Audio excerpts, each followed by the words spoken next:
পবিত্র কালামুল্লাহ শরীফ থেকে সূরাতুত তাওবা 119 নম্বর আয়াত তেলাওয়াত করেছি।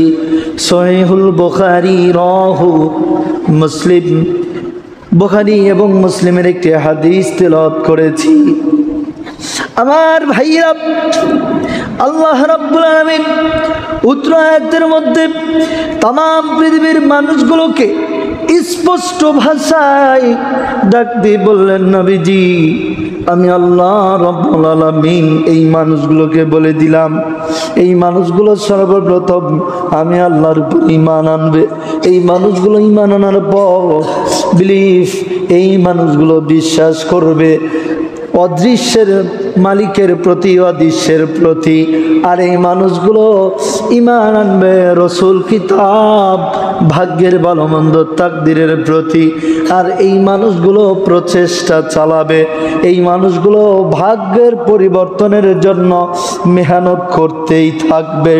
আল্লাহ রাব্বুল আলামিন বলেন এরপরে 7টা বিষয়ের উপর ঈমান আনবে। কয়টা বিষয়? এরপরে এই মানুষগুলো আমি আল্লাহ রাব্বুল আলামিনকে ভয় করে চলবে। আর এই মানুষগুলো সর্বোপরি উঠা বসা চলাফেরা, এই মানুষগুলো জীবনে যা করবে সব ভালো মানুষের সংস্পর্শে, ভালো মানুষের সাথে মিশবে, ভালো মানুষের সাথে ঘুরবে, ভালো মানুষের সাথে খাইবে, ভালো মানুষের সাথে চলবে।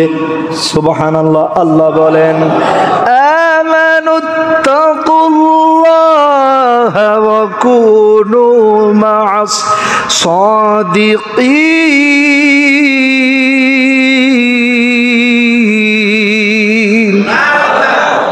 এই মানুষগুলো সদা সত্যবাদীদের সাথে চলবে।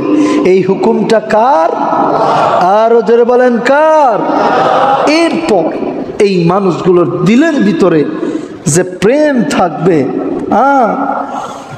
যে শত্রুতা আর বন্ধুত্ব থাকবে, সেটা হবে শুধুমাত্র কার জন্য?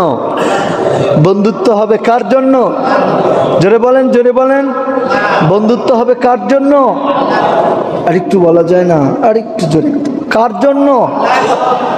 আলহামদুলিল্লাহ। জি, আমি জানি আপনাদের মুখে কথা আজকে একটু কম বের হবে, কারণ আমার নিজের ভিতরেই তো অবস্থাটা ভালো না। কারণ একজন প্রকৃত মানুষ কখনো একজন মানুষকে হত্যা হতে দেখে, শহীদ হতে দেখে ভালো থাকতে, আর জোরে বলেন ভালো থাকতে যদি পারে, তাহলে বুঝতে হবে ওটা মানুষ না, ওটা মানুষ নামক জানোয়ার। জোরে বলেন, জোরে বলেন, জোরে বলেন। প্রকৃত মানুষ কখনো মানুষ হত্যা হতে দেখে ভালো থাকতে পারে না। প্রকৃত মানুষ কখনো মানুষকে মেরে ফেলতে পারে। আজকে জুমার নামাজের প্রস্তুতি নিয়ে, প্রিপারেশন নিয়ে মসজিদে ঢুকতেই আমার একজন বড় ভাই বলতেছে সবচেয়ে নির্মম গতকালকে চারজন শহীদ হয়েছে।